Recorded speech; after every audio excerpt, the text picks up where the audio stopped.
Hello children, from this video now we are going to start a fresh chapter of chemistry class 12th, that is surface chemistry. ये जो है NCERT part 1 का chapter number 5 है. And what is surface chemistry? तो ये physical chemistry का एक chapter है और सरफेस केमिस्ट्री एक्चुअली उन फिनोमेना से डील करती है जो किसी भी सब्सटेंस के सरफेस पे होते हैं. तो अगर हमें सरफेस केमिस्ट्री की डेफिनेशन लिखनी होगी तो हम क्या लिखेंगे? हम लिखेंगे सरफेस केमिस्ट्री जो कि इस चैप्टर का ही नाम है. Surface chemistry deals with phenomena that occurs at the surface और इंटरफेस. अब सरफेस या इंटरफेस कहने का क्या मतलब है? यूजुअली कई ऐसी रिएक्शंस होती हैं जो कि किसी भी सब्सटेंस के सिर्फ सरफेस पे होती हैं. अब हम सरफेस केमिस्ट्री को डिटेल में पढ़ें, इसमें होने वाले प्रोसेसेस को पढ़ें, इससे पहले हम कुछ एग्जाम्पल से जनरल टर्मिनोलॉजी समझने की कोशिश करते हैं. Supposedly I told you to take 2 jars filled with water. दोनों जार्स में पानी भरा हुआ है, ठीक है. एक जार में मैंने आपसे कहा कि आप एक हैंकी, कॉटन का हैंकी डाल दें पानी में, और दूसरे जार में मैंने आपको बोला है कोई भी पेबल, पत्थर का कोई भी टुकड़ा लेके डाल देंगे, ठीक है. ये हैंकी की बजाय आप एक स्पॉन्ज भी ले सकते हैं, स्पॉन्ज, ठीक है. और यहाँ पे आपने एक स्टोन लिया है, एक पत्थर. जब आप इन दोनों चीजों को इन बीकर्स में ड्रॉप करेंगे और थोड़ी देर इनको इसमें सोक रहने के बाद जब बाहर निकालेंगे, ठीक है, ये आपका स्पॉन्ज है. आपने सपोजिंगली 5 मिनट बाद इस स्पॉन्ज को बाहर निकाल लिया और यहां से सेम टाइम बाद इस पत्थर को भी बाहर निकाल लिया, तो आप क्या देखेंगे? मान लीजिए कि इस बीकर में जो पानी भरा था, जिसमें आपने अपनी हैंकी और अपना स्टोन डाला था, सपोजिंगली इसमें जो वाटर मॉलिक्यूल्स थे, जब आप इन सैंपल्स को बाहर निकाल लेंगे तो स्पॉन्ज, सबसे पहले तो समझने के लिए वाटर को हम यहाँ ब्लू कलर से कर लेते हैं, जिससे मैं आपको डायग्रामेटिकली प्रॉपरली इस चीज को, कॉन्सेप्ट को समझा पाऊं. तो जब स्पॉन्ज को बाहर निकालेंगे तो स्पॉन्ज बाहर से तो गीला होगा ही, स्पॉन्ज के अंदर भी पानी भर जाएगा. लेकिन जो स्टोन है, अकॉर्डिंग टू यू, आपको क्या लगता है स्टोन के अंदर पानी जाएगा? नहीं. तो स्टोन कहां से गीला होगा? सिर्फ सरफेस से. सिर्फ सरफेस के ऊपर स्टोन पर पानी लगा होगा, स्टोन के अंदर पानी जो है नहीं जाएगा. तो ये जो 2 एग्जाम्पल्स हैं वो दोनों 2 अलग अलग प्रोसेस की तरफ इशारा करते हैं. वो क्या है दोनों प्रोसेसेस? स्पॉन्ज जो आपने यहाँ पे डाला है, स्पॉन्ज की जगह आप चौक डाल सकते हैं, आप कोई कॉटन की हैंकी डाल सकते हैं समझने के लिए. सब में यही होगा जो स्पॉन्ज में हुआ है, अंदर तक पानी भर जाएगा, वो पूरे गीले हो जाएंगे. ऐसा क्यों हुआ? क्योंकि यहाँ पर एक प्रोसेस हुई है जिसे हम कहते हैं एब्जॉर्प्शन. एब्जॉर्प्शन एक ऐसा वर्ड है जिसे हम काफी छोटी क्लासेस से पढ़ते आ रहे हैं. एब्जॉर्प्शन का मतलब होता है पानी सोख लेना, एब्जॉर्ब कर लेना. और जब पानी एब्जॉर्ब होता है, या कोई भी लिक्विड में आप अगर किसी चीज को डालते हैं और वो उस लिक्विड को एब्जॉर्ब कर लेती है, तो वो लिक्विड उसके अंदर तक भर जाता है, और ये प्रोसेस एब्जॉर्प्शन कहलाती है. जब आप अपने कपड़े वॉश करते हैं तो वो पूरे गीले हो जाते हैं. क्यों? क्योंकि पानी उन कपड़ों के अंदर तक चला जाता है, जिसे एब्जॉर्प्शन कहते हैं. ऐसा तो नहीं होता कि कपड़े सिर्फ बाहर से गीले होते हैं और अंदर से सूखे होते हैं, वो पूरे गीले होते हैं. लेकिन अगर हम एक रेनकोट का एग्जाम्पल ले लें, तो रेनकोट पहनकर आप बारिश में क्यों निकलते हैं? इसलिए निकलते हैं क्योंकि रेनकोट सिर्फ बाहर से गीला होता है, पत्थर की तरह होता है ना, पत्थर जैसी प्रॉपर्टी शो कर रहा होता है, वो सिर्फ बाहर के सरफेस पे गीला होता है लेकिन अंदर गीला नहीं होता। तो एब्जॉर्प्शन में क्या हो रहा है कि अंदर तक यानी बल्क में प्रोसेस हो रही है। बल्क यानी जो भी सामान आपने लिया है उसको पूरा एब्जॉर्ब हो रहा है, ठीक है, वो पूरा का पूरा एब्जॉर्प्शन कर रहा है। लेकिन जो यहां ये सेकंड एग्जाम्पल है, स्टोन का एग्जाम्पल ले ले या रेनकोट का एग्जाम्पल ले ले, इनमें क्या हुआ है, इनमें सिर्फ सरफेस पर काम हुआ है, सरफेस पर वाटर स्टिक किया है, अंदर नहीं घुसा, इट्स नॉट एब्जॉर्ब्ड। तो जब कोई चीज सिर्फ सरफेस पर स्टिक करती है तो वहां पर क्या होता है, वहां पर एक दूसरा फिनोमेना होता है जिसे कहते हैं एडजॉर्प्शन। तो अब इन दोनों वर्ड्स में डिफरेंस क्या है, एब्जॉर्प्शन के बी को एडजॉर्प्शन में डी से रिप्लेस कर दिया है। ये तो हुआ स्पेलिंग में डिफरेंस। मीनिंग में क्या डिफरेंस है, एब्जॉर्प्शन एक बल्क फिनोमेना है, यानी कि एब्जॉर्प्शन किसी भी सरफेस, सिर्फ सरफेस पे नहीं होता है, वो उस चीज के अंदर तक चला जाता है, लेकिन एडजॉर्प्शन सिर्फ सरफेस पर होता है, वो बल्क में नहीं होता। इसका एक और एग्जाम्पल हम ले सकते हैं, जब हम अपने घर में पुताई करवाते हैं, पेंट करवाते हैं, दिवाली में अभी सबने घर में पेंट कराया होगा, तो जब हम हमारे घर की दीवार पे येलो पेंट कराते हैं तो हमारे पड़ोसी, अगर हमारी कॉमन दीवार है, यूजुअली कॉलोनीज में क्या होता है, जो दो घरों के बीच की दीवार होती है वो कॉमन होती है, या हम दो घरों के बीच की दीवार की बात ना करके अपने ही घर के दो कमरों की बात करते हैं, तो अगर आपके ही घर के दो रूम्स हैं आजू बाजू के, तो इनके बीच की जो कॉमन वॉल है, ये वॉल, इस पे अगर एक सरफेस पे आपने ग्रीन पेंट किया है, आइए सपोजिंगली ये आपका रूम है ना, और ये आपके पेरेंट्स का रूम है, तो अगर आपने अपने रूम की एक दीवार पे, जो कि कॉमन है आपके पेरेंट्स और आपके रूम के बीच में कॉमन वॉल है, इसमें अगर आपने अपने कमरे की दीवार की तरफ ग्रीन कलर किया है, तो क्या ऐसा होगा कि आपकी ग्रीन कलर इधर पुताई करने के कारण मम्मी पापा के कमरे में भी इस दीवार पर इस तरफ जो है वो ग्रीन कलर आएगा? नहीं आएगा। क्यों? क्योंकि वहां पर एब्जॉर्प्शन नहीं हो रहा।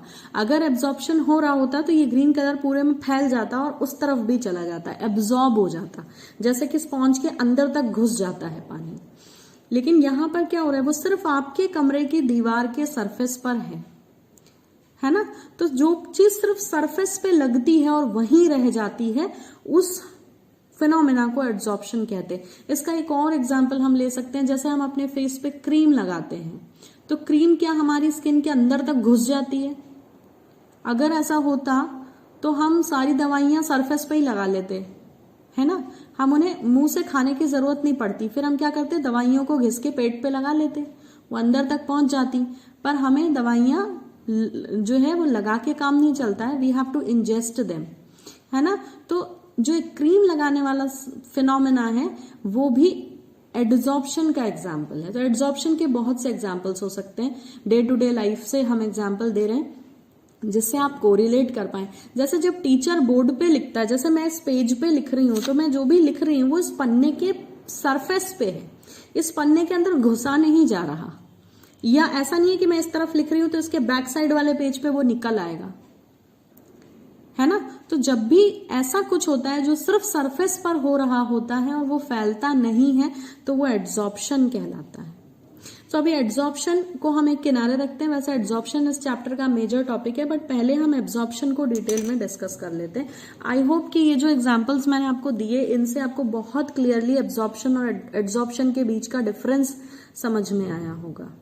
सो एब्सॉर्प्शन जो है वो एक बहुत बड़ा प्रोसेस है, ये बल्क में होता है। जो भी दो सरफेसेस आपने लिए हैं, दो चीजें आपने ली हैं, स्पॉन्ज और वाटर, वो 100% एक दूसरे से मिक्स हो जाती हैं, है ना। लेकिन एड्सॉर्प्शन में ऐसा नहीं होता, वो चीज सिर्फ सरफेस पे स्टिक करती है। It means it's a surface phenomena, right.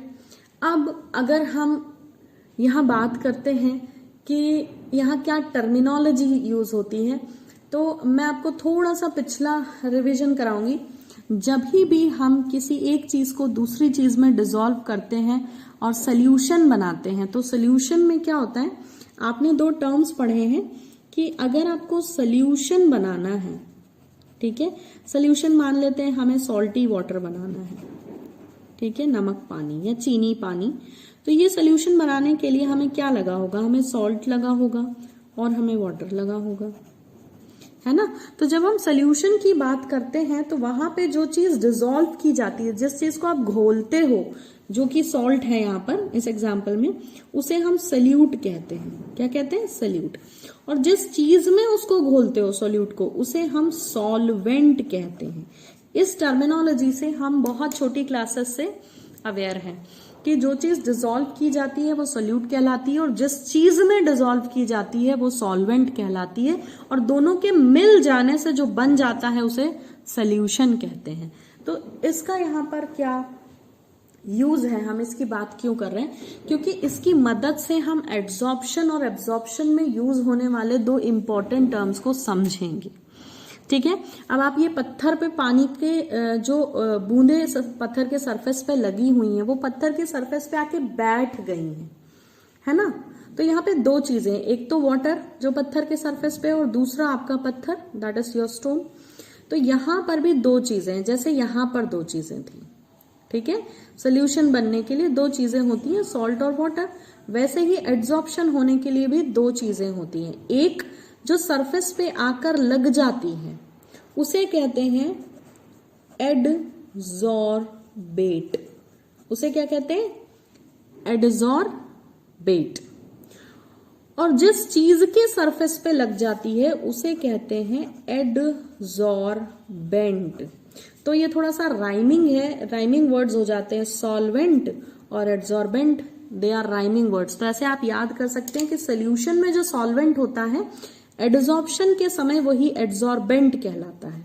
सो ये एडसॉर्प्शन की टर्मिनोलॉजी, मैं इसको भी और डिटेल में समझा दूंगी। व्हाट आई सेड इज कि एडसॉर्प्शन जब होता है तो एडसॉर्प्शन एक सरफेस फिनोमिना है। यहां पर जो हमने बात करी कि अगर एक बोर्ड है जिस पर टीचर लिख रहा है कुछ भी, ठीक है, कुछ भी लिखा है, तो ये जो लिखा है चौक से, ये कहाँ है? ये बोर्ड के सरफेस पे है। तो जिस चीज के सरफेस पे है ना, जिस चीज पर प्रोसेस हो रही है, जैसे यहाँ स्टोन था, स्टोन, और यहाँ बोर्ड, ये एडसॉर्बेंट है। ये क्या है? एडसॉर्बेंट है। ठीक है, जिसमें आपने वो डाला हुआ है, चौक डाला है या पानी डाला है, वो एडसॉर्बेंट है। जो सॉल्वेंट होता है ना सोल्यूशन में, वो ही एडसॉर्प्शन में एडसॉर्बेंट कहलाता है। और जो चीज इस एडसॉर्बेंट पर आकर सेट हो जाती है, इसके सरफेस पे बैठ जाती है, उसे हम एडसॉर्बेट कहते हैं। That is called as adsorbate. आप इसे ऐसे याद रख सकते हैं, एडसॉर्बेट कम्स एंड सिट्स, है ना। अगर इसे हिंदी में लिख दें तो क्या कहेंगे? बैठ जाती है। So adsorbate is something which is sitting on the surface of adsorbent. ठीक है, तो एडसॉर्बेंट, बोर्ड और चौक के एग्जाम्पल में बोर्ड जो है वो एडसॉर्बेंट है और चौक क्या है? एडसॉर्बेट है। और स्टोन वाले एग्जाम्पल में स्टोन आपका एडसॉर्बेंट है और जो वाटर है वो एडसॉर्बेट है। ऐसे ही जो पेंटेड दीवार की बात हो रही थी, तो दीवार आपका एडसॉर्बेंट है, ठीक है, और उसके सरफेस पे आपने पेंट बिठा दिया है तो वो एडसॉर्बेट है। क्लियर है? ऐसे ही कुछ और एग्जांपल्स लेते हैं जहां पर, ये तो हमने डेली लाइफ से कोरिलेट करके कुछ समझाने की कोशिश की। अगर हम समझना चाहें कि एड्सॉर्प्शन होता कहाँ है हमारे आसपास, तो जब भी हम कोई वाटर बॉटल खरीद के लाते हैं या सूटकेस खरीदते हैं, है ना, ब्रीफ केस जो आते हैं, जो कैरी बैग्स आते हैं वो खरीदते हैं, या फिर हम कुछ ऐसी चीजें खरीदते हैं जिनके अंदर स्पेस है और उनमें ढक्कन लगा हो, तो उनके अंदर हमें छोटे छोटे पैकेट्स मिलते हैं व्हाइट कलर के, है ना। वो व्हाइट कलर के पैकेट्स में क्या होता है? उन व्हाइट कलर के पैकेट्स में सिलिका जेल भरा होता है, जो कि क्या करता है? मॉइस्चर को एब्जॉर्ब करने का काम करता है। तो वहां भी एड्सॉर्प्शन हो रहा होता है। जब भी अब आप नेक्स्ट टाइम सूटकेस या ब्रीफ केस या फिर कैरी बैग या फिर जो है वो वाटर बॉटल खरीदें, तो इस बात का ध्यान जरूर दें कि उसके अंदर छोटे छोटे पैकेट्स पड़े होते हैं जिन्हें हम बाद में फेंक कर उसे वॉश करके बॉटल को यूज करते हैं। तो उन छोटे छोटे पैकेट्स में क्या होता है? उनमें सिलिका जेल होता है, जो इस पर्पज से यूज किया जाता है कि कोई भी मॉइस्चर अगर इसमें आता है तो ये उसे एब्जॉर्ब कर लेंगे। तो that is actually the adsorption, ADSORPTION, that is adsorption. Clear है? अब जो है इसे हम सरफेस केमिस्ट्री में क्यों पढ़ रहे हैं? क्योंकि ये वो फिनोमेना है जो सिर्फ सरफेस पे होता है। हमने जितने एग्जाम्पल्स लिए, चाहे वो बोर्ड और चौक का एग्जाम्पल हो, चाहे वो स्टोन और पानी का एग्जाम्पल हो, चाहे वो फेस पे क्रीम लगाने का एग्जाम्पल हो, या फिर दीवार पे पेंट लगाने का एग्जाम्पल हो, इन सब एग्जाम्पल्स में जो भी आप अप्लाई कर रहे हैं, जैसे मुंह पे क्रीम अप्लाई कर रहे हैं, तो आपकी स्किन एड्सॉर्बेंट है, और जो क्रीम आपने लगाई है, अपने चेहरे पे बिठा ली है, वो एड्सॉर्बेट है। तो हर जगह पर जब एड्सॉर्प्शन हो रहा है तो दो चीजें हैं, एक है एड्सॉर्बेट और दूसरा है एड्सॉर्बेंट। सो इसको अगर आप कंफ्यूज करते हैं तो याद रख लें, सोल्यूशन में जो सॉल्वेंट है, एड्सॉर्प्शन में वही एड्सॉर्बेंट है, राइमिंग है, ENT इज सेम, और जो सोल्यूट है उसे हम एड्सॉर्बेट कहते हैं। सो सरफेस केमिस्ट्री में इसे क्यों पढ़ रहे हैं? क्योंकि ये प्रोसेस सरफेस पे होता है, ये बल्क में नहीं होता। अगर यही प्रोसेस बल्क में होने लगे तो फिर ये एड्सॉर्प्शन नहीं कहलाएगा, इसे हम एब्जॉर्प्शन कहेंगे। So children, let us see the definition of adsorption. Adsorption क्या है? According to definition, example से तो आप समझ चुके हैं कि adsorption क्या है, but definition लिखना हो तो क्या लिखेंगे? It is the accumulation माने इकट्ठा होना of molecular species at the surface rather than in the bulk, यानी molecules का surface पे इकट्ठा होना, ना कि bulk में, जैसे absorption में होता है, of a solid or liquid is termed as adsorption. Okay, ये adsorption की proper definition है। देन हमने एड्सॉर्प्शन के लिए दो टर्म्स पढ़े थे, एड्सॉर्बेट और adsorbent. Now we will define them. What is adsorbate? वो मॉलिक्यूलर स्पीशीज और एनी सब्सटेंस विच कॉन्सेंट्रेट्स, जो इकट्ठा होता है, जो कॉन्सेंट्रेट होता है या एक्यूमुलेट होता है at the surface is termed as adsorbate. So जैसे बोर्ड के सरफेस पे चौक से लिखते हैं तो चौक वहां इकट्ठा हो जाती है, वो वहां सेटल हो जाती है, तो इसे कहेंगे एड्सॉर्बेट। और जिसके सरफेस पे सेटल होती है उसे एड्सॉर्बेंट कहते हैं। So let's see the definition of adsorbent also. So what is adsorbent? ये वो मटेरियल है, the material on the surface of which, ये वो मटेरियल है जिसके सरफेस पे एड्सॉर्प्शन होता है, उसे एड्सॉर्बेंट कहते हैं। जैसे हमारे बोर्ड वाले एग्जाम्पल में जहां पे चौक एड्सॉर्बेट थी, बोर्ड क्या था? एड्सॉर्बेंट था। अगर हम पेंटेड वॉल की बात करें तो वॉल हमारी एड्सॉर्बेंट होगी, क्योंकि वॉल वो सरफेस है जिस पर पेंट का एड्सॉर्प्शन हुआ है। या फिर हम फेस पे क्रीम लगाने की बात करें तो हमारी जो स्किन है वो एड्सॉर्बेंट होगी, क्योंकि स्किन के सरफेस पर जो है क्रीम का एड्सॉर्प्शन हुआ है। सो जिस चीज के सरफेस पे वो प्रोसेस होती है या एड्सॉर्प्शन होता है उसे हम एड्सॉर्बेंट कहते हैं।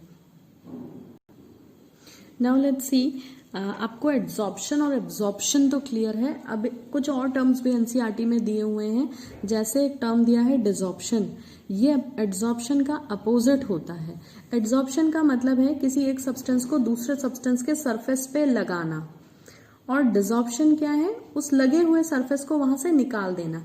जैसे आपने अपने फेस पर क्रीम अप्लाई की तो वो क्रीम अप्लाई करने का प्रोसेस एड्सॉर्प्शन हुआ, क्योंकि आपने अपनी स्किन के सरफेस पे क्रीम लगाई।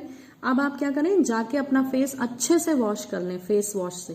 तो आपने क्या किया? उस क्रीम को जो लगा के एड्सॉर्प्शन कराया था उसे हटा दिया है। So that will be called as desorption. ये एड्सॉर्प्शन का उल्टा होता है। So desorption is the process of removing, ये हटाने का प्रोसेस है जिसमें जो एड्सॉर्ब सब्सटेंस है, जो क्रीम एड्सॉर्ब हुई थी आपकी स्किन पर, उसे आपने क्या कर लिया? हटा दिया। So that process of removal is called as desorption. Okay, एक और टर्म यहाँ आता है, एनसीईआरटी में यूज हुआ है, that is called as sorption. अब ये सॉप्शन क्या होता है? कई ऐसे सरफेसेस हैं जहां पर एब्जॉर्प्शन और एड्सॉर्प्शन एक साथ हो जाता है। यानी इसको कैसे समझेंगे? मान लें कि आपने एक चौक का टुकड़ा पानी में डाला और निकाल लिया तुरंत, तो वो पानी चौक के सिर्फ सरफेस पे है, चौक उसे एब्जॉर्ब नहीं कर पाई। उस समय सिर्फ एड्सॉर्प्शन हुआ, AD वाला प्रोसेस, एड्सॉर्प्शन, सरफेस पर पानी लगा। लेकिन उसी चौक के पीस को आप थोड़ी देर के लिए पानी में छोड़ दीजिए, 5 मिनट बाद उसे निकालिए, तो आप क्या देखेंगे कि पानी सिर्फ सरफेस पे नहीं है, चौक के अंदर तक घुस चुका है। तो सरफेस पर भी है और बल्क में भी है, अंदर तक भी चला गया। यानी एब्जॉर्प्शन और एड्सॉर्प्शन जब दोनों एक साथ होते हैं तो उस प्रोसेस को हम सॉप्शन कहते हैं। सो ये सारी जनरल टर्मिनोलॉजी है इस चैप्टर की। So with this we have discussed almost all the general terminologies which are associated with adsorption. So adsorption में यूज होने वाली सारी टर्मिनोलॉजीज हमने डिस्कस कर ली और आई होप आपको एब्जॉर्प्शन और एड्सॉर्प्शन में डिफरेंस भी समझ आ गया होगा. मैं एक बार सिंपली उसे रिवाइज कर देती हूँ. एब्जॉर्प्शन एक सरफेस फिनोमेना है. हम किस में डिफरेंस की बात कर रहे हैं? हम बात कर रहे हैं एब्जॉर्प्शन और एडसॉर्प्शन में डिफरेंस की बात कर रहे हैं. ठीक है. तो एब्जॉर्प्शन क्या है? It's the bulk phenomena. ये स्पॉन्ज वाला एग्जांपल याद करिए, अंदर तक पानी चला जाता है. ठीक है. तो बल्क में ये प्रोसेस हो रही है. लेकिन एड्सॉर्प्शन सिर्फ सरफेस फिनोमेना है. ठीक है. जब एब्जॉर्प्शन होता है तो यूनिफॉर्म होता है. कभी आपने कपड़े जब धोए हैं तो ध्यान दिया हो तो क्या ऐसा होता है कि वो कहीं से गीले और कहीं से सूखे रह जाते हैं? नहीं, वो हर जगह एक जैसे गीले होते हैं. तो जो एब्जॉर्प्शन का प्रोसेस है वो थ्रू आउट सब्सटेंस यूनिफॉर्म होता है, लेकिन एड्सॉर्प्शन का प्रोसेस नॉन यूनिफॉर्म होता है. ठीक है. ये बराबर नहीं होता हर जगह. ये कहीं कम कहीं ज्यादा हो सकता है. बेसिकली अगर आप ऐसा लिखें तो ऐसा लिख सकते हैं कि इसमें जो सब्सटेंस एब्जॉर्ब होता है वो यूनिफॉर्मली डिस्ट्रीब्यूट होता है, मगर इसमें वो नॉन यूनिफॉर्मली डिस्ट्रीब्यूट होता है. सो ये दो बेसिक मेजर डिफरेंस है. फिर हम इनमें एग्जांपल्स लिख सकते हैं. ये बहुत बड़ा डिफरेंस है. एब्जॉर्प्शन में जो मॉलिक्यूल्स हैं उनकी एनर्जी बहुत कम होती है. प्रोसेस जो है वो बैलेंस्ड होता है, लेकिन यहाँ एनर्जी ज्यादा होती है. प्रोसेस कई बार अनबैलेंस्ड भी होता है. Now I hope this much is clear to you. आपको सारे जनरल टर्म्स समझ में आ गए हैं. एब्जॉर्प्शन एड्सॉर्प्शन के दोनों में डिफरेंस समझ आ गया है. अब हम डिस्कस करेंगे कि एड्सॉर्प्शन होता क्यों है, एड्सॉर्प्शन होने का रीजन क्या है. ठीक है. अब आप ध्यान दें, क्यों किसी चीज के सरफेस पर आकर कोई चीज चिपक जाती है. तो हम एक डायग्राम ड्रॉ करेंगे और उसकी हेल्प से इसे समझेंगे कि why adsorption takes place. Now let us discuss why adsorption takes place. Adsorption होता क्यों है. सपोजिंगली ये एक बीकर है, इसमें कहीं सेंटर में एक मॉलिक्यूल है. जो मॉलिक्यूल सेंटर में होता है वो चारों तरफ से, मान लेते हैं कि ये जो बीकर है इसमें जो भी सब्सटेंस है वो यहां तक भरा हुआ है. ठीक है. और एक मॉलिक्यूल है, ये सेंटर में कहीं भी प्रेजेंट है, यहां नीचे भी हो सकता है, किसी ऐसी जगह प्रेजेंट है जहां पर इसके ऊपर नीचे लेफ्ट और राइट हर तरफ इसके ही जैसे मॉलिक्यूल्स प्रेजेंट है. तो इस सेंटर वाले मॉलिक्यूल पर जो फोर्सेस हैं वो बैलेंस्ड हैं. क्यों? क्योंकि जितना फोर्स साइड से लग रहा है उतना इधर से भी लग रहा है, जितना नीचे से लग रहा है उतना ही ऊपर से भी लग रहा है. तो इस मॉलिक्यूल पर फोर्स बैलेंस है. एनर्जी मिनिमम है क्योंकि ये स्टेबल है ना. स्टेबल है क्योंकि हर तरफ से बराबर फोर्स लग रहा है. तो स्टेबिलिटी का मतलब होता है लेस एनर्जी. ठीक. लेकिन मान लेते हैं कि एक मॉलिक्यूल कहीं यहां सरफेस पर है, सबसे ऊपर की लेयर पर. तो इस सरफेस वाले मॉलिक्यूल पर लेफ्ट में मॉलिक्यूल तो है, राइट में भी है, नीचे भी है, मगर ऊपर नहीं है. तो इस मॉलिक्यूल की सिचुएशन क्या है? अगर इस सरफेस वाले मॉलिक्यूल को इस बीच वाले मॉलिक्यूल से कंपेयर करें तो इस पर जो है लेफ्ट, राइट और बॉटम साइड से तो फोर्स ऑफ अट्रैक्शन लग रहा है, लेकिन ऊपर से नहीं लग रहा है. तो ये अनबैलेंस्ड सिचुएशन है. इसकी एनर्जी बहुत ज्यादा होगी क्योंकि ये अनस्टेबल है. ये क्या चाहता है? ये चाहता है कि कहीं से एक मॉलिक्यूल आए और इसे दिखाई देता है एक मॉलिक्यूल आता हुआ. तो ये क्या चाहता है कि ये जल्दी से ये मॉलिक्यूल इसके ऊपर यहां आ जाए. और आने के बाद क्या होगा? क्यों चाहता है ऐसा हो? क्योंकि इसे बैलेंस करने अपने फोर्सेस जो कि अनबैलेंस्ड हैं, इसीलिए एड्सॉर्प्शन होता है.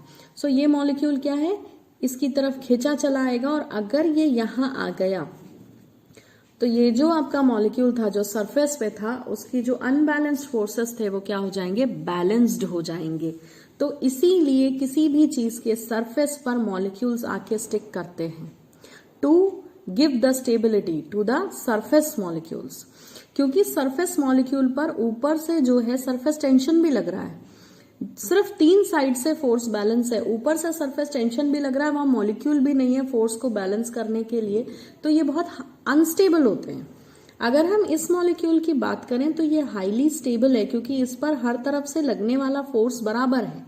लेकिन ये जो मॉलिक्यूल है जो सरफेस पर पड़ा हुआ है, इस पर सिर्फ 3 साइड से मॉलिक्यूल्स है, तो ये अनस्टेबल है, इस पर फोर्सेस अनस्टेबल है, और अनस्टेबल होने के कारण इसकी एनर्जी जो है वो ज्यादा है, और एनर्जी ज्यादा होने के कारण ये बहुत रिएक्टिव है, और रिएक्टिव होने के कारण ये दूसरे मॉलिक्यूल्स और एटम्स को अपनी तरफ अट्रैक्ट करता है, सो दैट की कंडीशन बैलेंस हो जाए।